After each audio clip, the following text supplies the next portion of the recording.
پیارے بچوں، ایک دفعہ کا ذکر ہے، ایک گاؤں میں چودھری صاحب رہتے تھے۔ وہ بہت رحم دل انسان تھے۔ گاؤں کے لوگوں کے ساتھ ساتھ وہ جانوروں سے بھی بہت محبت کرتے تھے اور ان کو کسی تکلیف میں نہیں دیکھ سکتے تھے۔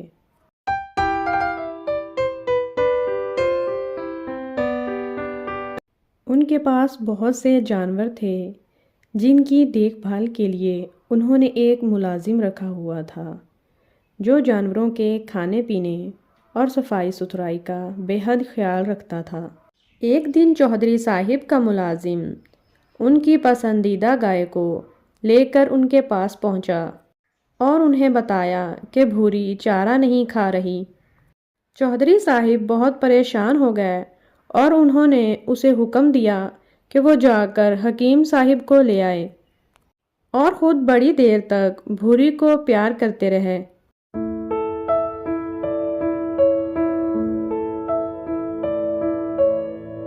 انہوں نے اپنے دوسرے ملازم سے بھوری کے لیے چارہ منگوایا۔ جب ملازم نے بھوری کے آگے چارہ ڈالا تو اس نے چارے کی طرف دیکھا تک نہیں۔ اس دوران حکیم صاحب بھی آ گئے۔ انہوں نے بھوری کا مکمل معائنہ کیا اور بتایا کہ وہ بالکل ٹھیک ہے، نہ جانے کیا وجہ ہے۔ حکیم صاحب نے ملازم سے سوال کیا، تم تو جانوروں کا بڑا خیال رکھتے ہو، آج کوئی اور تو جانوروں پر مقرر نہیں تھا؟ ملازم نے کہا، جی ہاں حکیم صاحب، آپ بالکل ٹھیک کہہ رہے ہیں، آج مجھے جانوروں کا چارہ لینے منڈی جانا تھا۔ میں نے دوسرے ملازم مراد سے جانوروں کا خیال رکھنے کو کہا تھا۔ حکیم صاحب نے فوراً مراد کو بلوایا اور اس سے پوچھا، تم جانوروں کی دیکھ بھال کس طرح کرتے ہو؟ بھوری چارہ نہیں کھا رہی ہے، تم نے بھوری کے ساتھ کوئی مار پیٹ تو نہیں کی؟ مراد بیوقوفوں کی طرح منہ کھولے سوال سمجھنے کی کوشش کر رہا تھا کہ چودھری صاحب کی غضبناک آنکھیں دیکھ کر اس کی سمجھ میں حکیم صاحب کا سوال آ گیا۔ اس نے جواب دیا، جناب، میں جانوروں کو چارہ ڈال رہا تھا کہ اچانک بھوری نے مجھے ٹکر مار دی۔ میں بچتے بچتے بھی گر پڑا۔ میں نے فوراً چھڑی اٹھائی اور 2 چار اس کی کمر پر جڑ دیں۔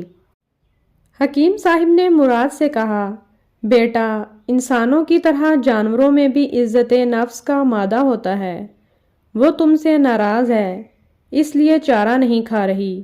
مراد نے سادگی سے کہا، حکیم جی، بھوری نے پہلے مجھے ٹکر ماری تھی۔ مراد کی بات پر سب ہنس پڑے۔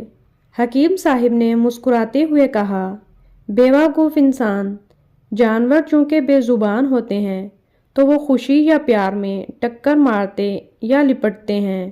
بھوری نے تمہیں ہلکی سی ٹکر ماری تھی، خود اگر یہ غصے میں ہوتی تو ایسی بھرپور ٹکر مارتی کہ تم اٹھ بھی نہیں سکتے تھے۔ اب ہم لاکھ کوشش کر لیں وہ کچھ نہیں کھائے گی جب تک تم اسے مناؤ گے نہیں۔ مراد بے حد شرمندہ ہوا۔ اس نے چودھری صاحب اور بھوری سے معافی مانگی۔ جیسے ہی مراد نے بھوری سے معافی مانگی، بھوری نے چارہ کھانا شروع کر دیا۔